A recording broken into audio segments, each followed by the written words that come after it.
bom dia a todos e a todas. Estamos dando início à reunião do nosso grupo de estudos. Temos aqui a presença, então, do nosso amigo André Bindê, né?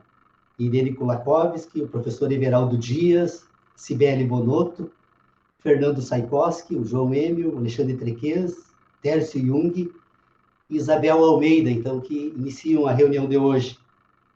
A ideia da pauta para a reunião de hoje seria nós voltarmos a tratar do assunto que nós estamos tratando nas últimas 3 reuniões e acrescentando, então, agora nessa discussão, só para verificarmos se é possível encaixar essa abordagem no tema que estamos examinando, então, tentarmos entender o que é possível distinguirmos sobre as ideias, então, de ancestralidade e historicidade no sistema de inteligência que nós estamos tratando.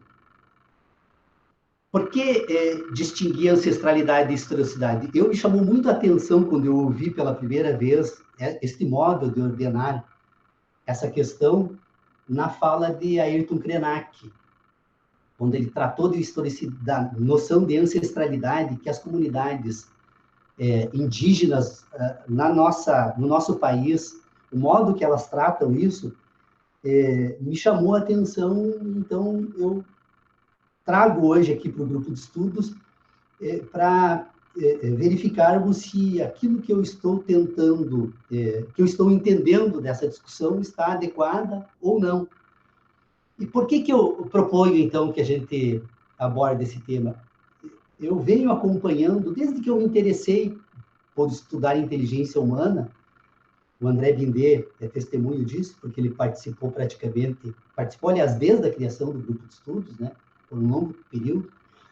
Nesse tempo, me chamou muito a atenção também, já que estávamos examinando esses problemas, de tentar responder como é possível entender algo, né? Essa era a nossa pergunta. Depois, como é possível pensar sobre o que entendemos.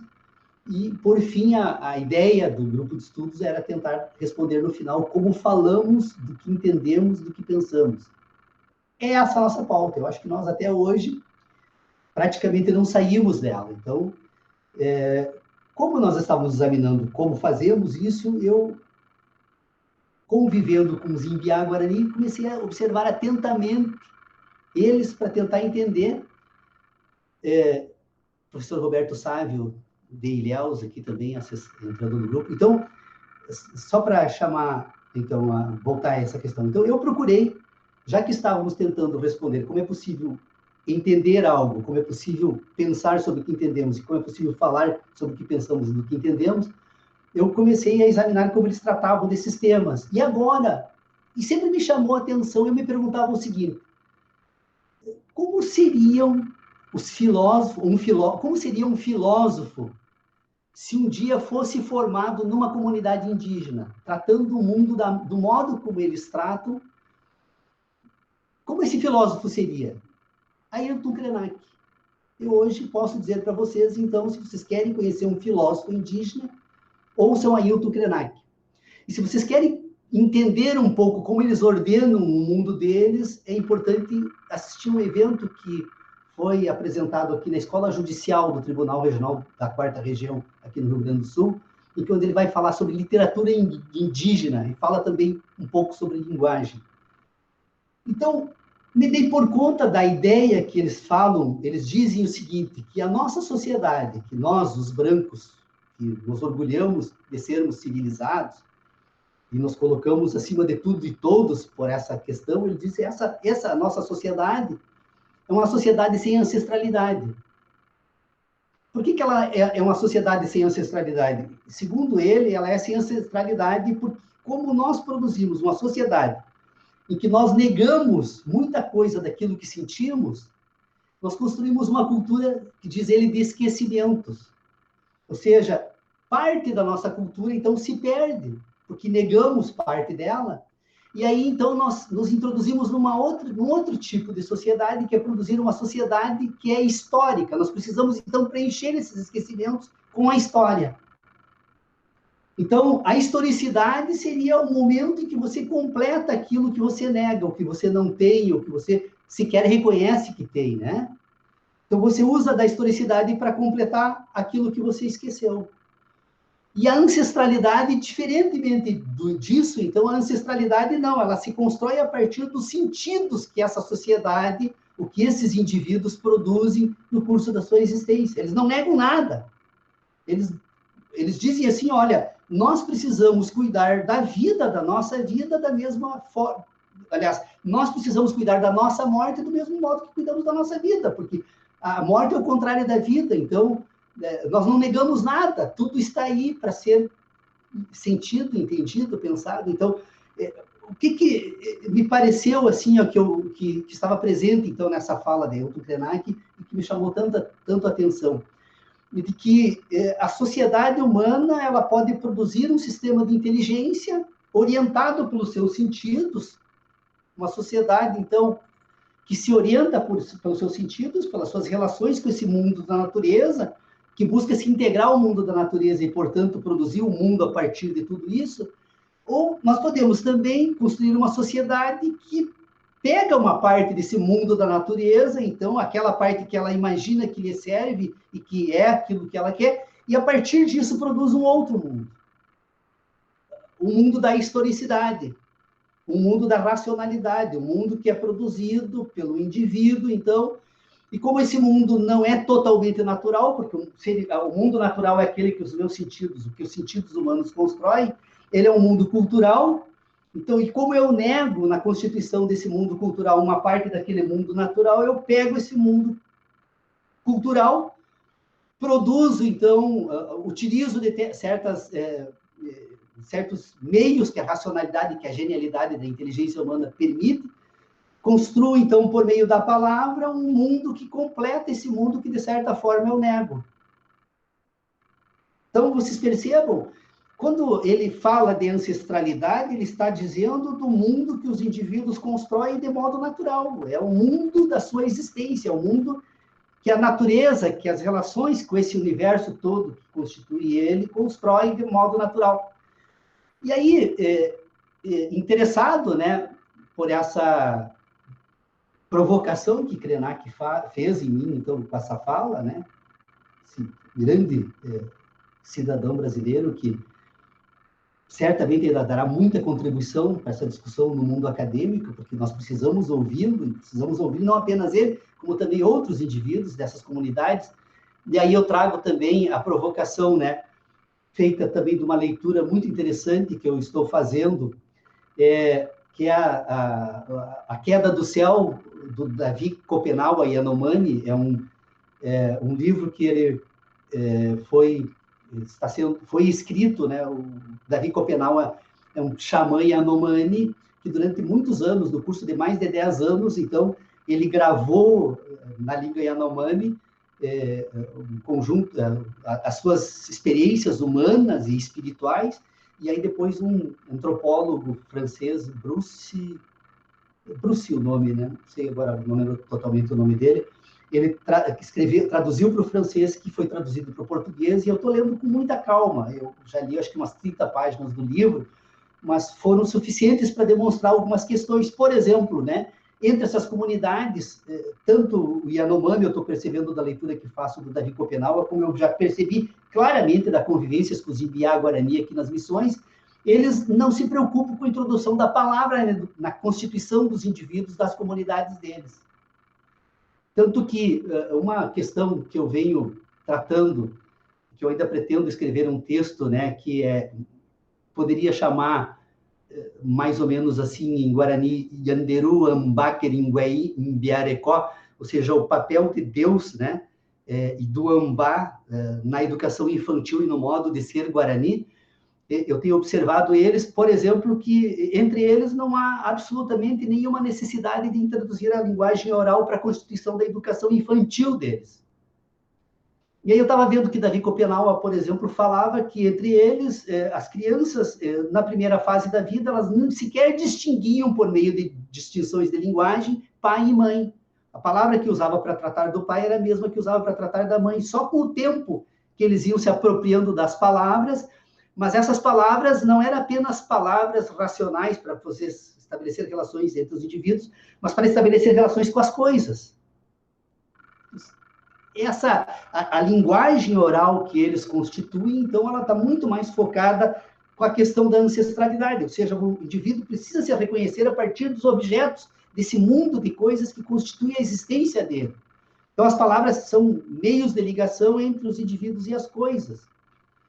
E ela tem esse papel em função dessa noção de ancestralidade, ou seja, se você é produzido por um sistema em que você está muito mais preocupado em desenvolver a espiritualidade, e aí o sentido de espiritualidade entre as comunidades indígenas é exatamente esse, é você desenvolver a espiritualidade e desenvolver os seus sentidos, desenvolver aquela parte do teu organismo que está inserido não apenas com os outros indivíduos, mas com a Terra, com o planeta todo. Então, a Terra é um ente espiritual que se comunica com o indivíduo porque dá sentido ao indivíduo. As árvores, a mata, os animais. Então, essa ideia de ancestralidade, ela faz parte, então, dessa primeira parte das discussões. Eu espero não estar me estendendo muito aqui. Hoje, a minha proposta é falar um pouco menos para nós provocarmos o debate. Mas o que eu quero dizer, então, assim, é de que esta questão da ancestralidade, ela me parece que está absolutamente enquadrada, ou que é possível trazer ela para discutirmos aquela ideia das relações que o sistema de inteligência do organismo, que o organismo estabelece na sua própria constituição. Percebam o seguinte: se nós, até aqui, concordamos entre todos nós, de que o indivíduo recebe impressões do universo fenomênico no seu organismo, e que estas impressões que o universo produz no organismo, elas produzem sínteses nesse organismo, ou seja, elas são gravadas no organismo, gravada biologicamente, quimicamente, fisicamente gravada, e essa síntese, então, ela tem o propósito de representar esse universo fenomênico. Então, esse universo fenomênico que se imprimiu em mim e que produziu impressões, ele faz parte do meu sistema de inteligência. E se eu fosse, então, examinar esse processo sob o ponto de vista do sistema de inteligência que as comunidades indígenas, as nações indígenas, então, utilizam, essa impressão seria a constituição da espiritualidade humana. Ou seja, as relações entre o indivíduo e o universo. O universo se imprime, o indivíduo produz sínteses, estas sínteses constituem as suas memórias, essas memórias são constitutivas da própria existência humana, ou seja, se aquela ideia de linguagem e razão, nós podemos dizer o seguinte, então, que o universo fenomênico tem uma linguagem, essa linguagem é aquela que se comunica com o indivíduo por meio das impressões. Essas impressões produzem sínteses que são as representações que se dão por meio dessa linguagem do universo fenomênico. Então, a linguagem, né, linguagem e razão, ela estaria dentro dessa noção de ancestralidade e dessa comunicação do universo com o organismo humano. Agora, se nós fôssemos tratar agora da historicidade humana, nós perceberíamos, então, que estas sínteses dessas impressões que o universo fenomênico produz no organismo humano permite, então, agora, ciente de si, ou reconhecido, né? Reconhecendo-se, então, agora, como um ente espiritual, ou seja, um ente que sente, que constituiu a si mesmo, que produziu a si mesmo, por meio das suas sensações, dessas relações com esse universo que produziu esse organismo agora inteligente, esse sistema de inteligência agora passa a pôr em ordem esse sistema de memórias ou de sínteses, e na medida em que estas memórias são colocadas em ordem, elas são relacionadas entre si, entre todas elas, né? E ao estabelecer estas relações entre esse conjunto de sínteses que são estas memórias das impressões, estas sínteses, elas permitem, então, agora que esse sistema de inteligência produza uma inteligência de segundo nível, que não é mais aquilo que foi resultado das impressões e das sínteses, ou seja, das relações do universo e o indivíduo por meio das sensações, que podemos também chamar de espiritualidade, que é o que produz o espírito humano realmente, é este conjunto de dados, então, na medida em que eles são colocados em ordem, estas ordenações, elas vão permitir que o indivíduo produza agora uma nova síntese, que agora não são as sínteses das sensações, mas as sínteses das ideias das sensações. Ou seja, na medida em que se produz ideias de sensações, nós temos, então, agora um conjunto de dados que são autônomos, porque não dependem mais do mundo da natureza. Não. O homem já não precisa mais colocar a mão no fogo para ter racionalmente a noção, a ideia de que o fogo queima. Ele não precisa mais comer uma laranja, né, para ter a noção racional do gosto da laranja, que está guardado nas suas memórias. Ou seja, ele não precisa mais das suas experiências. As suas experiências são apenas agora memórias. E na medida em que o indivíduo coloca em ordem essas memórias, ele tem condições de produzir memórias das memórias. Simplificando, obviamente, né? E ao produzir memórias de memórias, então você tem agora um sistema de racionalidade. Se você tem um sistema de racionalidade que não é mais as sensações do mundo, mas as ideias das sensações do mundo, você coloca esse sistema de ideias, e aí então você produz a possibilidade de que esse sistema de inteligência, o organismo humano, ou seja, a racionalidade humana, produza o mundo. Que mundo? O mundo do homem. Que mundo é esse? O mundo racional, o mundo das ideias. E ao produzir esse mundo de racionalidade, o mundo das ideias, agora o homem se sofistica na medida em que ele introduz um novo elemento de ordenação desse sistema, que é a linguagem. A linguagem, ela é o meio, então, é por meio da linguagem, seus diferentes modos que a linguagem faz uso, né? A linguagem oral, a linguagem escrita, as imagens, a comunicação corporal, ou seja, a linguagem nas suas múltiplas possibilidades, mas a sociedade racional, ela vai utilizar, então, a linguagem, particularmente a linguagem oral e escrita, para produzir agora um sistema de representação, por meio dessa linguagem, das ideias que foram produzidas por meio das relações, das sensações, que é o sistema de inteligência. Ou seja, então, de posse desse conjunto de dados e de memórias que o indivíduo tem do mundo da natureza, ele se volta, então, agora a estabelecer relações. Essas relações, então, são as suas ideias. Essas ideias, então, são associadas a uma linguagem oral. E com essa linguagem oral, então, você pode substituir o mundo da natureza e produzir um mundo do indivíduo. Por isso, a grande diferença que existe na necessidade da introdução da linguagem na sociedade civilizada e da desnecessidade, né, da linguagem oral nas sociedades que nós tratamos como não civilizados, mas que são, quero deixar bem claro, é difícil encontrar um modo, porque como esses povos muito evoluídos foram desprezados até hoje, e certamente continuarão, a minha fala, obviamente, que não vai mudar isso, nós sequer encontramos um modo de nos referir de forma, com todo o respeito que eu gostaria de usar, mas então a sociedade não civilizada, ela não precisa da linguagem. Por quê? Porque a preocupação, todo o esforço dessa sociedade é produzir a espiritualidade dos indivíduos, e não a racionalidade. A racionalidade é algo que vem depois, e quando ela vem, ela tem o papel de organizar ainda melhor esse ambiente de espiritualidade. E não para retirar o homem do âmbito da espiritualidade para introduzi-lo unicamente nesse âmbito, né, da racionalidade. Então, vocês percebam que algo extraordinário, que fantástico estudar esse tema, fantástico entender um pouco melhor essas comunidades que estão aqui generosamente dispostas a nos ajudarem a resolver problemas que até hoje sequer foram resolvidos. Mas por que nós não resolvemos esses problemas?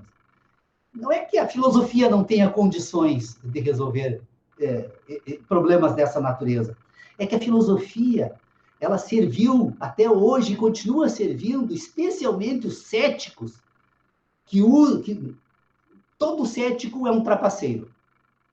Se ele não é trapaceiro dos outros, então ele é trapaceiro dele mesmo, porque ele nega aquilo que ele sabe que ele está negando.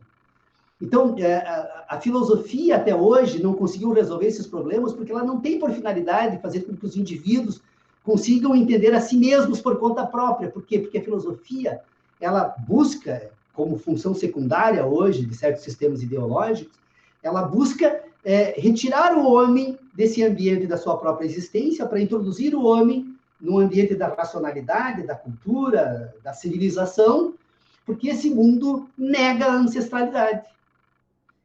Como ele nega a ancestralidade, ele nega essas relações dele com a natureza e com a terra, né, que é o elemento central que origina todo esse sistema de relacionamento com esse universo de espiritualidade. Como ele nega isso, ele precisa, então, introduzir o indivíduo no ambiente da historicidade, porque a historicidade, como dito, então, por Krenak, ela cumpre o papel de produzir historicamente os esquecimentos humanos, ou seja, aquilo que nós negamos da nossa existência para produzir um sistema de ideias que nos leve, então, para esse ambiente unicamente da razão e da cultura.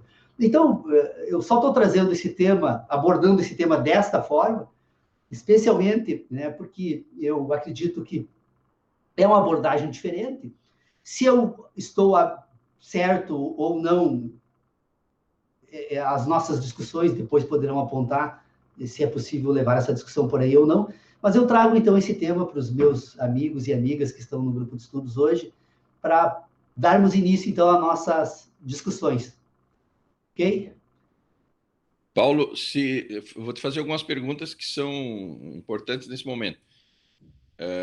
Essas impressões, elas continuam sendo impressas no corpo, porque à medida que a pessoa vai envelhecendo, novas impressões vão se somando, a pessoa vai pegando o que a gente chama de experiência, mas elas tendem a modificar a racionalidade, então, tendem a modificar a síntese, que depois se transforma em racionalidade.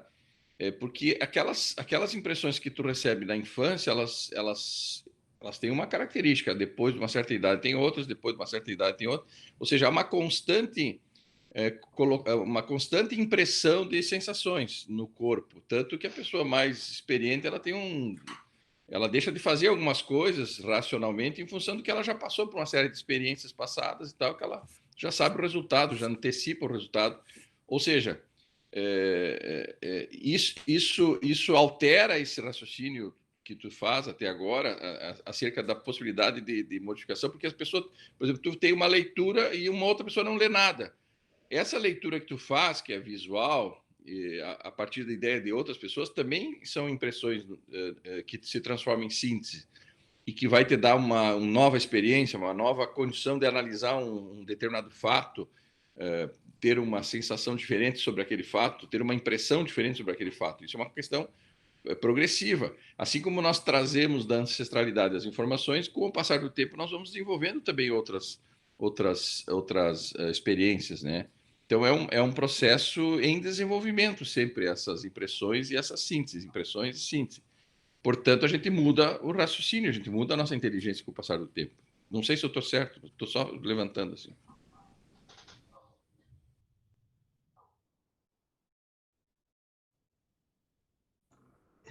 O meu microfone estava desligado. Olha, João, eu acho que a inteligência humana, ou a racionalidade humana, ela é produzida durante a existência toda, desde o primeiro momento até a morte, você está desenvolvendo o teu sistema de ideias, né?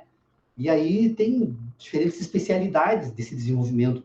Por exemplo, tem as ciências da natureza, tem a matemática, tem aquilo que nós denominamos, então, de filosofia, de história, né? E assim por diante. Isso a gente está permanentemente modificando. Agora, aquela inteligência de sentidos, muito pouco, João. Porque o que acontece? Isso é uma questão interessante, e aí também entra um tema que eu venho tentando chamar a atenção há horas aqui, dessas observações, pelo menos do Zimbiá-Guarani. Quando o indivíduo ele inicia o processo de desenvolvimento da sua espiritualidade, ele é um processo, é como se você estivesse fazendo uma escultura. Eu vou usar uma representação aqui que pode... Você pega uma rocha toda, ela é uma rocha, ela não é... Agora, se você vai produzir dela uma escultura, depois que você desenhou a escultura, tu pode alterar pequenos detalhes, refinamentos, você não consegue mais refazer a rocha e produzir uma nova escultura. Então, o ser humano, quando ele nasce, ele vai constituindo um sistema de inteligência natural, que é a inteligência dos sentidos, que é a sua espiritualidade, que ela é definitiva, é como se fosse uma escultura, como se fosse uma revelação de uma fotografia. Feito o processo, você não volta mais ele. Essa é a razão pela qual eles se preocupam muito com o que eles chamam, e que eles dizem e tratam, que é desenvolver o espírito do bem ou do mal.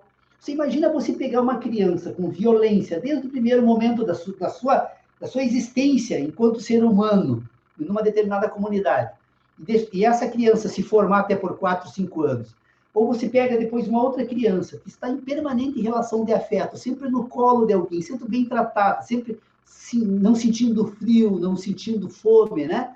E você deixa essas duas crianças chegarem aos 5 anos de idade, você jamais vai conseguir fazer aquela que foi tratada por violência voltar a ser boa, como provavelmente será a outra que foi tratada pelo afeto. Nós somos assim, todos os indivíduos são assim. Por isso que eles não se preocupam em introduzir a linguagem oral, porque para dar espaço, e aí é esse, quando eu falo Yanderu, Ambá, Queringuei, né? Ou seja, o papel de Deus, né? E do afeto na educação, que é uma outra leitura que pode ser dada do título desse meu artigo, é o papel de Deus e do afeto na constituição do indivíduo guarani. Por isso que eles não se preocupam na introdução da linguagem oral. E eu estou percebendo que é o mesmo sistema que os Yanomamis adotam aqui no Brasil. Ou seja, se você quer que o indivíduo se constitua plenamente, deixa Deus fazer o trabalho dele. Deus é o quê? Deus é a natureza, é a terra, são as árvores. Deus não é um ente sobrenatural, especialmente Deus não é algo que precisa de dinheiro, né? E nem de dízimo. Deus é algo que é o universo todo. Nós, em certo sentido, reunidos todos juntos, somos também Deus. Então, essas relações produzidas naturalmente pela espiritualidade, que constitui o indivíduo, depois você vai introduzir a linguagem oral, depois você vai produzir o sistema de racionalidade dele. Você produz um indivíduo completamente integrado com o mundo em que ele vive. É por isso que nós nos descolamos, é por isso que fazemos o que fazemos com a natureza e com os outros. Nós perdemos a nossa ancestralidade, porque a ancestralidade humana não é só ancestralidade com seus antepassados, mas ela, ao final de todo esse processo, vai te ligar à Terra. Todos nós viemos da Terra. Por isso esse amor, essa paixão que essas comunidades têm pela Terra, por se reconhecerem nessa espiritualidade, nessa ancestralidade, todas elas ligadas a né, e aí a criação, a Deus, né, no sentido de terra, né, de universo. Então, quando você fala, João, eu percebo, e as suas intervenções são sempre muito inteligentes, mas quando você fala, por exemplo, você não está tratando, você não consegue separar esse sistema de inteligência natural desse sistema de inteligência racional. Por quê? Porque o processo civilizatório é um processo de submissão, é por isso que se torna sujeito. Você se torna sujeito a um sistema de ideias, e esse sistema de ideias nega parte da tua existência. Por que todos os sistemas, todos eles, indistintamente, todos os sistemas que buscam constituir culturas entre diferentes sociedades usam a sexualidade como meio de submissão? Porque eles precisam fazer você negar algo para te oferecer algo em troca. E se você for examinar o sistema heptanimal de inteligência, que a gente vem tratando, né, nas nossas reuniões aqui do grupo de estudos, é uma tentativa, né, de tentar responder a essa questão. De que forma, né, o sistema de inteligência do ser humano opera. Olha, nós temos que reconhecer que o organismo humano é um sistema de inteligência natural e que ele tem que se submeter a 2 comandos que são absolutamente compulsórios. Ele não pode se negar a atender esses 2 apelos. Quais são os apelos? Reproduzir-se permanentemente. Ou seja, o organismo humano está permanentemente reproduzindo-se celularmente e é um processo que vai se operar desde do momento da concepção até a morte do indivíduo, então ele está permanentemente se reproduzindo, e esse organismo está permanentemente adaptando meios e situações, busca de alimentos, busca de oxigênio, ou seja, o organismo está permanentemente buscando dados desse mundo da natureza para adaptar esse processo de transformação que se dá com a reprodução. Então, nós temos aqui 2 comandos da natureza, que são os comandos que nos instruem para a reprodução permanente e para a sobrevivência, e depois os sentidos que o indivíduo tem, então, que são as comunicações com o mundo da natureza, que são os modos pelos quais o universo se imprime nele, que são as 5 sensações. Então, Por que esses sistemas culturais pegam a sexualidade? Porque o ser humano é compelido, né? É uma ordem da natureza. O ser humano tem que atender esse apelo da natureza. Então, você nega ele, você oferece algo em troca. O que você oferece para o indivíduo? O desejo. Então, você usa os desejos humanos, você só desloca ele para outros setores, você coloca o desejo, então, no automóvel, você coloca o desejo na roupa bonita, você coloca o desejo em ter coisas, porque por trás desta ideia, se você for examinar, ao fim e ao cabo das ações humanas, tem a questão da sexualidade reprimida, que foi substituída por esses desejos. Estou me aventurando, obviamente, a trazer essa discussão, mas é só para falar do sistema heptanimal. Por quê? Porque, na verdade, todos os sistemas culturais, então... E o que são, então, esses processos? São os esquecimentos que o Krenak, né, fala. Você nega, é tudo aquilo que você nega, você preenche esses esquecimentos com o quê? Com uma história. O que é? A historicidade, então, é a racionalidade. É o modo pelo qual você substitui, então, o mundo dos sentidos pelo mundo das ideias. Você produz, o homem não é mais um homem natural, o homem é um homem cultural, é um produto de ideias, e, portanto, ele foi produzido pela cultura, ele não foi mais produzido pelo universo e o mundo da sua existência.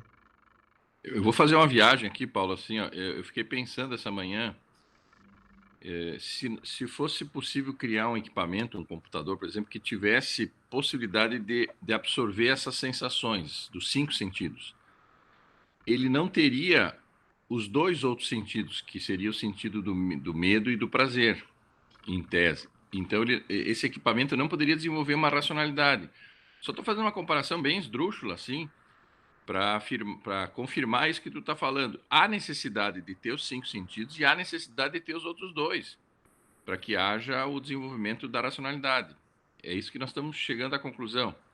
Se eu criasse um equipamento que pudesse captar o calor, o som, que é possível, né? Os equipamentos hoje captam som, captam imagem, captam calor, tem computadores que desligam quando estão quentes, né? Quando adquire uma certa temperatura, captam imagem, não captam gosto ainda, mas daqui a pouco eles vão desenvolver uma máquina que capta o gosto. Ou seja, se fosse possível desenvolver um equipamento com 5 sentidos, ele não teria esses outros 2, que seria o da reprodução. Como é que eu ia introduzir programação para ele reproduzir, mas não para reproduzir a máquina em si, né? Não, na verdade, se essa máquina fosse possível e se ela conseguisse simular toda uma programação, por exemplo, para atender certos apelos, algoritmos já fazem isso, né? Machine learning, né? Deep learning, está sendo desenvolvida aí na área da cibernética, elas já conseguem simular certas questões, produzir um sistema de inteligência natural. Sim, mas aí se uma máquina dessas fosse produzida, você dialogaria com ela por telefone. Claro que você, quando visse a máquina, não confundiria com o humano. Você não teria jamais condições de dizer que ela é ou não humana, se você for tratar unicamente fora do ambiente dos sentidos, né? Não é orgânica. Mas ela teria uma racionalidade, já tem uma racionalidade. Tem certos mecanismos de busca agora, o Google desenvolveu, né? Você dialoga com o teu computador, tu dá ordens, ele te dá instruções, tu faz pergunta, ele responde. Quer dizer, esse nível de racionalidade próximo ao humano já está praticamente atingida, né? Então, a diferença do ser humano é que o ser humano tem certas características orgânicas, consegue realizar certas tarefas, né? Mas se você conseguisse, né, por meio de programação, buscar diretamente dos elementos da natureza os dados que são necessários para produzir um organismo vivo e, ao fim, produzir um ser humano, não passaria de uma máquina, só ao invés de usar cobre e ferro e outros metais, e sei lá, né, você estaria utilizando outros elementos. Mas, então, isso é uma ficção, né? A gente não tem nem como examinar uma questão dessa natureza, mas o certo é que os seres humanos, provavelmente, se fossem conversar, né, não presencialmente, com uma máquina dessas, jamais teriam condições de dizer que ela é ou não humana, né? Por isso a racionalidade. A racionalidade é o quê? É o modo pelo qual nós inventamos um mundo, né? O ser humano hoje, o mundo que nós vivemos é um mundo que foi inventado. De que modo? Pela historicidade humana. Né? Se você for... Leia, agora está passando uma novela aí, que fala sobre a história do Brasil, né? Vocês percebam que a novela tem uma narrativa, ela produz um mundo, tem um mundo que ela conta ali, que seria o enredo que ela produziu. Eu pergunto, qual é a diferença dessa novela do que pensam certas pessoas sobre a própria existência, ou sobre a existência da historicidade do nosso país? São narrativas. O ser humano, na medida em que ele abandona a espiritualidade e produz um sistema de racionalidade, ele faz uso desse sistema de racionalidade para inventar um mundo. Aí, nesse mundo, ele insere pessoas que ele classifica como amigos, como inimigos, como aliados, como adversários, espaços que ele precisa frequentar para buscar bens, riquezas, alimentos, horários que ele precisa cumprir, locais que ele tem que estar, livros que ele precisa ler, palavras que ele precisa repetir, ideias, né? Títulos que precisa ostentar, e esse mundo não passa de uma construção, ele não é um mundo. Culturalmente, ele não existe. Cada um que escreve o seu... É a historicidade humana. Eu ia só complementar aí em relação ao robô aí do João Emil. Quem sabe justamente o que ele não conseguiria seria essa herança dos antepassados, né? Isso com certeza seria impossível, né? Além desses dois sentidos, dessa inteligência natural. Essa ancestralidade, né?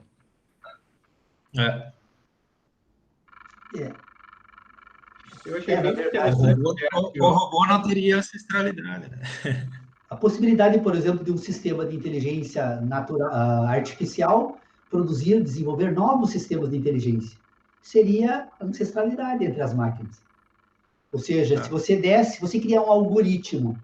A partir do momento que tu coloca a reprodução, você está colocando a ancestralidade, né?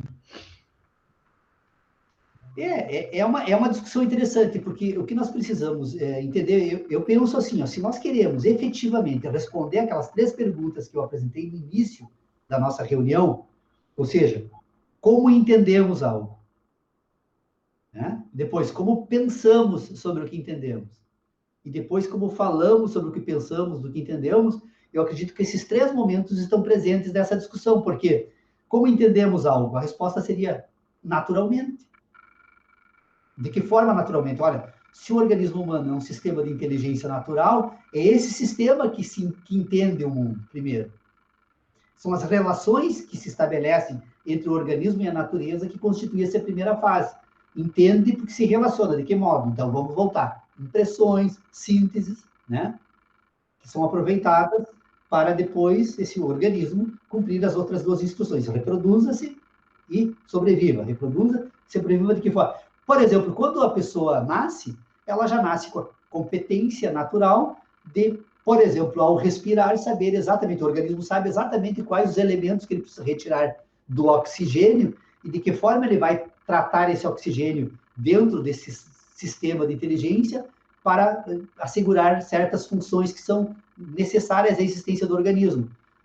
Se alimentou, mamou na mãe ou se alimentou de outra forma, o organismo sabe exatamente como esse alimento deve ser tratado, processado, para atender essas instruções da sobrevivência, né? Então, você perceba que o entendimento é natural. Essas relações de entendimento entre o organismo e esse meio, que vai permitir que ele possa fazer uso do oxigênio, que ele possa fazer uso dos elementos da natureza para cumprir essa função de se reproduzir e sobreviver, isso é o entendimento. O entendimento é isso. Bom, se esse entendimento existe, agora o segundo momento que eu preciso responder é agora como é que eu penso sobre isso. Entendeu? Bom, agora então, se esse sistema produz estas impressões e estas sínteses, né, tem uma relação que é heptanimal, então, que é a proposta que eu trouxe na discussão do sistema heptanimal. Então, são esses dois processos que se relacionam com os outros 5. No que eles se relacionam, eles produzem uma síntese. Então, quando agora o organismo se volta para essa síntese, ele está pensando sobre esse universo. Paulo, eu não lembro a tua pergunta que tu fez essa semana, e eu fiquei pensando ela. As perguntas que tu me faz, eu fico me matutando. Eu não sei se tu perguntou isso, mas eu dá a impressão que sim. Que sem a matéria é possível pensar. Não sei se foi essa a pergunta. Sem a matéria. Porque a matéria, a síntese que tu fala da natureza é a matéria, é a captação das sensações dadas pela matéria. Eu não consigo pensar sobre o que eu não conheço, eu não consigo pensar sobre nada, sobre o que eu não tenho de síntese. Eu não consigo pensar sem ter as impressões. Sim. Porque eu iria pensar o quê? Sim. Eu não tenho o que pensar se eu não tenho as impressões. Então, esse é o problema do pessoal pensar sobre o nada, né? O pessoal pensa sobre o nada, vão imaginando algo, né? E daí o nada eles confundem muito com o vazio, né? Então a resposta é: eu penso porque eu tenho essa síntese da natureza, essa espiritualidade que tu chama. Eu penso sobre o mundo, João, porque na verdade matematicamente tu consegue pensar sem matéria, é só forma. Por isso a importância de entender a distinção dos pensamentos matemáticos dos demais pensamentos humanos, porque o sistema de inteligência, então, que trata do mundo da natureza, ele tem uma forma, ele tem uma matéria e tem uma forma. Por que todo o pensamento referido na natureza tem matéria? Bom, porque se eu estou tratando da natureza, do universo, eu tenho que ter algo que foi visto, olfatado, ouvido, degustado ou apalpado. Ou seja, eu preciso da matéria. Que matéria? É a que se relaciona comigo por meio de impressões. O que é esse sistema, então? São os meus 5 sentidos. É por meio desses 5 sentidos que o universo se imprime em mim. Então, quando eu trato de algo, eu trato de uma matéria que se comunica com algum desses sentidos. Então, essa é a primeira parte do pensamento. A segunda parte do pensamento, as associações. Por exemplo, quando você ouve um estrondo, com o tempo, e você descobre do que se trata, você vai associar, então, a vibração causada pelo estrondo com, provavelmente, o grau de luminosidade e a relação auditiva. Então, você ouve, você sente pelo tato a vibração, e você vê pela visão a luz. Você faz o quê? Você associa esses 3 fenômenos, essas 3 matérias, a uma ideia. O que é? Você diz, olha, é uma dinamite, é uma bomba A, bomba B, bomba C, ou seja, é um raio apenas.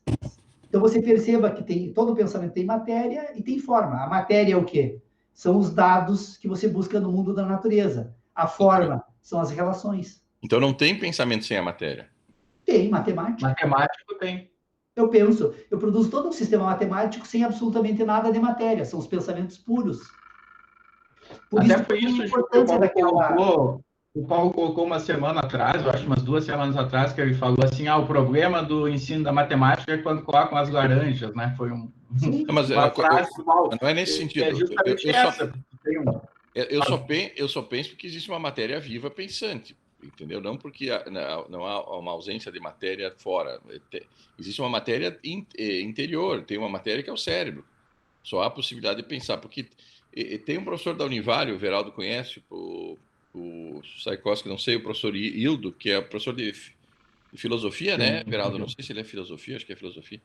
Ele disse, não, o ser humano decide ir almoçar porque é algo externo a ele. Ele tem esse pensamento. Eu digo, não, ele decide ir almoçar porque a matéria, o estômago está vazio e informa o cérebro que ele precisa ir almoçar. Sim, mas ele pode não ir almoçar. Sim, é uma decisão que o cérebro pode tomar, de não ir almoçar. Mas se tu tá certo, eu perguntei para ele, se tu tá certo nesse teu pensamento do que é algo externo, que ele acha que é a alma, então se a pessoa morre, ela continua tendo vontade de almoçar. Não. Tem razão. Ela teria que continuar tendo vontade de almoçar mesmo estando morta, porque seria uma coisa externa, independe da matéria viva. Sim, João, mas é que isso é uma outra questão, né? A vontade humana e o papel que a vontade humana ocupa na ação humana, isso é uma questão cultural, é uma questão biológica, depende de como você, né? Você pode se educar, por exemplo, para comer só uma vez por dia, ou você pode se educar para comer uma vez a cada 2 dias. O organismo humano admite... Para viver do sol, como tem alguns... Mas eu acho que aqui tem uma coisa, Paulo, que eu acho que é interessante, uma frase que o João colocou, do pensamento com a matéria, né? Eu acho que vale a pena dedicar um pouco mais a isso. Por quê? Porque o João analisou dois aspectos, né? O pensamento como matéria nessa questão de sentido, que tu coloca como contato, né? Que você tem que ter com algum sentido, né? Para sentir, né? O tato, enfim, qualquer outra. E ele coloca também que o pensamento como a necessidade da matéria no pensamento, porque é só através da matéria, no sentido de eu, né? Eu, corpo, cérebro, né, desenvolver um pensamento. Então, eu acho que tem duas situações aí que foram colocadas pelo João. Não, acho que daria até para... Acho que a primeira, os juízos matemáticos que a gente vê lá em Kant, Euclides e Descartes, enfim, isso tá, não tenha dúvida. Eu acho que a gente isso, pronto, morreu.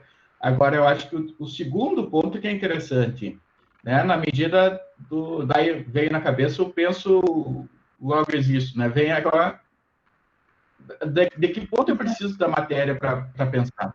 Esse é o tema central, acho que, das nossas discussões, assim, ó, só para... É que, na verdade, assim, o organismo humano é matéria, todo ele é matéria, né? Se desconstitui enquanto matéria, o ser humano desaparece. É um complexo de carbono, né? É. O pensamento humano é matéria. Eis aí a questão. Isso sim, por que esse pensamento humano é matéria? O pensamento humano é matéria, exatamente. É matéria, porque ele é síntese. É exatamente isso que eu digo, porque quando nós recebemos impressões do mundo da natureza, essa síntese que é produzida pela impressão é a matéria do pensamento. Então, quando eu penso sobre... Por isso que eu já chamei a atenção disso, eu vou chamar de novo, que eu acho que é muito relevante. Nós precisamos nos convencer definitivamente de algo. O Paulo é cético. O Paulo agora diz que ele é um cético. Agora nós precisamos nos convencer do seguinte: nós não conseguimos pensar objetos. Eu não penso um copo, eu não penso uma árvore, eu não penso uma árvore. Eu penso a sensação do copo. Por quê? Quando eu penso no copo, na verdade, o que eu estou pensando? O copo estava lá, ele produziu impressão em mim, essa impressão produziu uma síntese que é a memória do copo. Então, quando eu volto a pensar no copo, eu não penso, porque só se eu voltar a olhar o copo de novo. Como o copo está no passado, está fora de mim, eu penso sobre as sensações que ele produziu em mim. Então, quando eu penso no copo, eu penso em mim mesmo. Não estou pensando em copo nenhum. E isso é matéria. Isso está Esses pensamentos que nós temos, eles constituem memórias, porque nós temos memórias das sensações. Então, eu tenho a memória do copo. Quando eu penso no copo, eu penso nessa memória. Então, essa memória é o meu copo, né? Agora, quando eu penso no copo, esse meu pensar no copo produz depois a memória do pensar, não do copo. Aí, se eu tenho a memória do pensar do copo, agora eu não preciso mais de copo para pensar sobre copos. Então, os copos que eu vi no mundo não me interessam mais. Eu já tenho condições de pensar sobre copos sem o mundo. E aí, não é só o copo, eu estou simplificando o copo porque poderia usar qualquer outro objeto. Vocês imaginem agora a complexidade que esse sistema de inteligência adquire na medida em que eu dispenso o mundo da natureza e me volto unicamente para tudo aquilo que eu penso que não existe mais, só existe enquanto memórias. Então, eu agora tenho um sistema de memórias que não depende mais do mundo. Bom, e se eu penso memórias e não sobre coisas, e se eu consigo produzir memórias de memórias, dispensando as coisas, aí então eu posso produzir, eu posso projetar. Quando o homem projeta uma máquina que ainda não existe, ele está projetando a partir das memórias, das ferramentas, dos materiais que ele tem e das associações que ele pode produzir de ideias entre esses materiais. E aí ele produz, antes de produzir uma nova máquina, uma ideia de uma máquina. Essa máquina que ele pensa, que são ideias, ela existe? Não, ela não existe ainda. Mas quando ele produzir a máquina, ela passa a existir. Então, ela foi ideia antes de ser máquina. Mas ela só foi ideia antes de ser máquina porque havia ideias de outros objetos que poderiam servir para produzir uma máquina. Por isso que nós não podemos produzir, por exemplo, máquinas movidas a energia antigravitacional, vou inventar uma palavra aqui, porque ela não existe. Então, eu não sequer posso ter ideia de algo que não existe para poder fazer uso. Alguém me diria, não, mas tu pode especular sobre a existência e construir uma máquina que descubra a existência dessa força e você utilize ela. Verdade. A energia atômica foi descoberta assim. antes de ser descoberto máquinas que manipulassem a energia atômica, o homem conseguiu desenvolver ideias sobre esse universo para interferir por meio de máquinas que estavam muito além dos seus sentidos para buscar resultados, e conseguiu. Então, isso é uma questão central, acho, das nossas discussões. Eu acho que é essa questão que precisa ser pautada nos nossos debates aqui. Nós precisamos encontrar um critério, um jeito, um meio de nos libertarmos dessa escravidão que o processo civilizatório nos pôs. Nós não conseguimos perceber. Esse é o grande problema da sociedade civilizada, de refazer um caminho de inteligência desde o início. Por quê? Porque como eu fui submetido, eu me tornei civilizado, para fazer isso, eu abri mão da minha própria existência. A existência natural. E aí, quando eu abri mão da minha própria existência, eu me submeti a um sistema de ideias. 60 anos, João, a gente fazendo isso, tu acha que é fácil? Pensando as ideias já pensadas. Na verdade, nós abandonamos o mundo da natureza. Como nós não temos... daí entra a linguagem, né? Nós somos agora o homem submetido à palavra. Eu não sei se vocês têm... Aliás, está lá na Bíblia, né? Em Evangelho de João, e a palavra se fez mundo, né? No princípio era o verbo. Eu não sei se vocês têm... Eu não sei se vocês têm essa mesma impressão, mas quando tu chega num local assim que tem uma natureza, dá uma sensação muito boa. O Paulo está dentro da natureza, né? O Paulo, inclusive, é um caso a ser estudado, porque o Darcy Ribeiro foi até a Amazônia para viver com os índios. O Paulo, para ser mais fácil ele continuar trabalhando, ele trouxe os índios até perto dele, entende? Então, o Paulo conseguiu inverter essa lógica. Então, o Paulo é o Darcy Ribeiro atual, invertendo esse negócio. Então, para quem ir lá para Manaus, pegar leishmaniose, febre amarela e tal, vamos trazer os índios aqui para perto, que aí eu cuido aqui mais perto e fica mais tranquilo para mim estudar eles. Então, o Paulo é um caso a ser estudado, né? Isso vai ser fruto de alguns livros no futuro e tal. Fica tranquilo, Paulo, que tu vai morrer antes, eu vou escrever um livro. A nova redução, né? Mas essa sensação de precisar estar perto da natureza é um pouco dessa ancestralidade, dessa necessidade de se aproximar de novo. Eu não sei, eu saio assim, quando eu vejo algo, me dá uma vontade de morar assim para dentro do mato, ficar perto da grama, sei lá, não sei, é uma coisa que dá uma sensação muito agradável. Eu acho que é um pouco dessa tua lógica aí de retornar, né, de ter um retorno. Mas, claro, a civilização às vezes impede que isso aconteça efetivamente, né? Pois é, João. Fala, Irene e Beli, nós temos que escutar essas mulheres falando, elas têm uma cota para a eleição, agora tem uma cota de 30%, só que aqui elas estão em 20% e não falam nada, eu não sei se é porque... Estão em 30%. Tem a impressão que elas têm uma inteligência superior à nossa, mas elas não querem compartilhar. Então elas ficam tomando chimarrão, ficam só analisando esses caras, são os bobalhão. Vamos escutar. Vamos escutar que vocês não, e tem mais um detalhe. Nós só falamos quando nós temos certeza.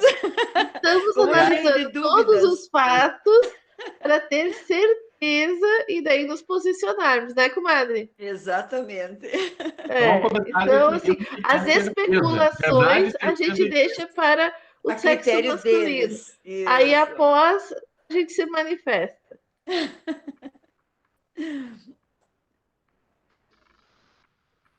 Mas só para... Vocês não imaginam que experiência extraordinária você observar, né, essas comunidades indígenas.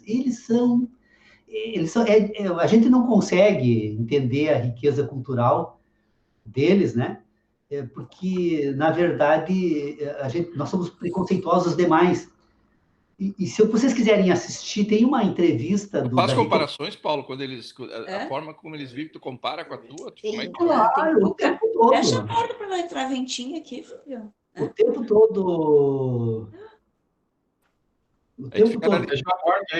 Fica analisando o certo e o errado, né? Porque a gente não existe esse critério de certo e errado. Na verdade, eu observo o comportamento e o que move o comportamento deles. Por que os leva a agirem daquela forma, né?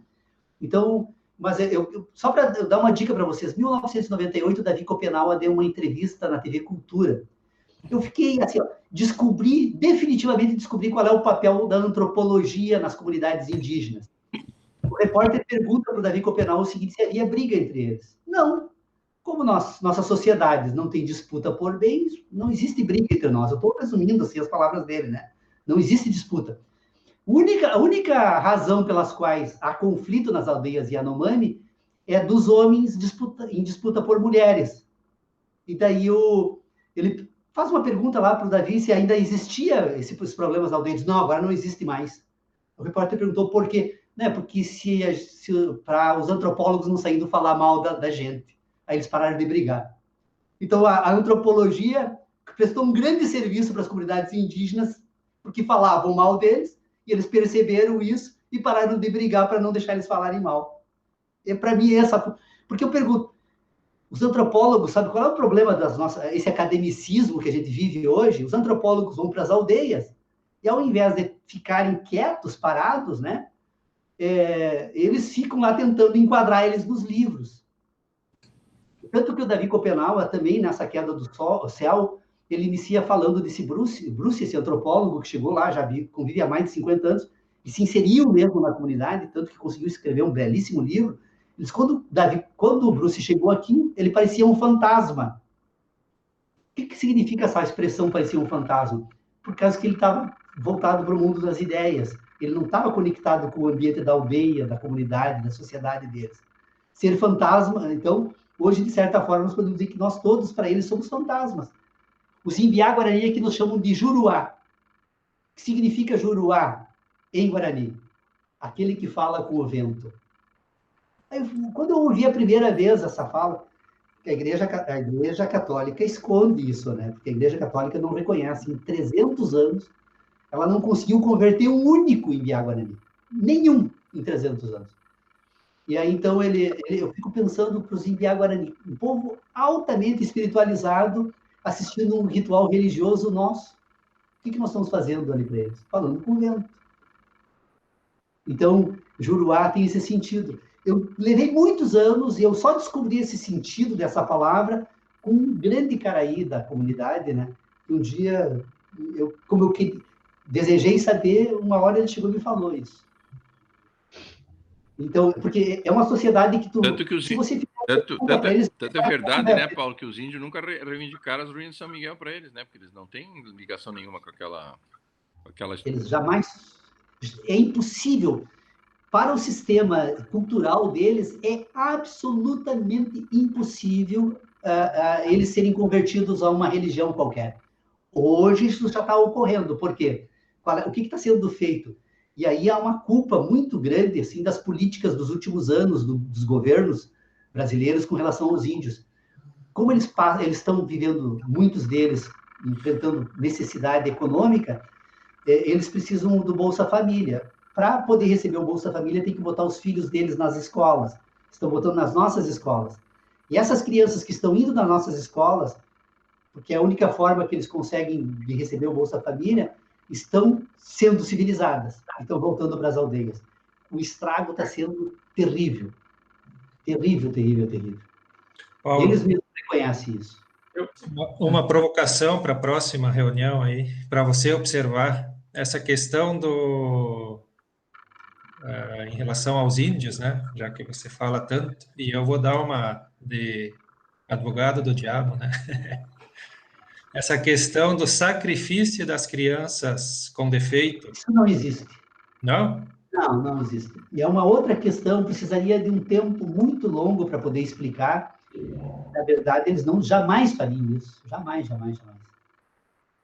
É um problema da espiritualidade. E aí eu teria que tratar de um outro modo, né?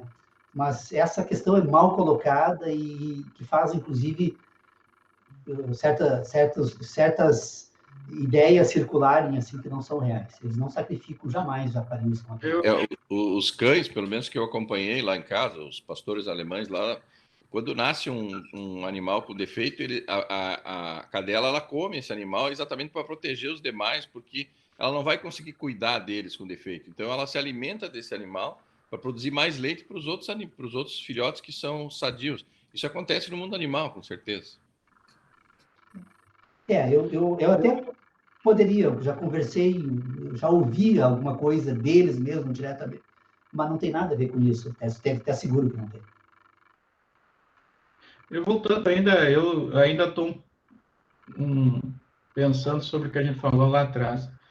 Voltando a essa questão que o Paulo colocou, a questão da linguagem depois, né, a questão da palavra, eu acho que tem um segundo, terceiro, quarto, quinto desdobramento, já não sei qual a cronologia, mas que é a própria ideia de conceito, né, que eu acho que é interessante. E daí, quando tu falava, Paulo, eu lembrava do Dr. Pedro Osório, falando a respeito de Platão e Diógenes, com a questão do ser humano, que é o ser humano, que é o homem, né? Que Platão conceitou o homem como um ser bípede de pena, né? E daí Diógenes vai lá, depena um galo e diz, está aqui o teu homem, né? E, enfim, daí nós temos também a questão da conceituação, né?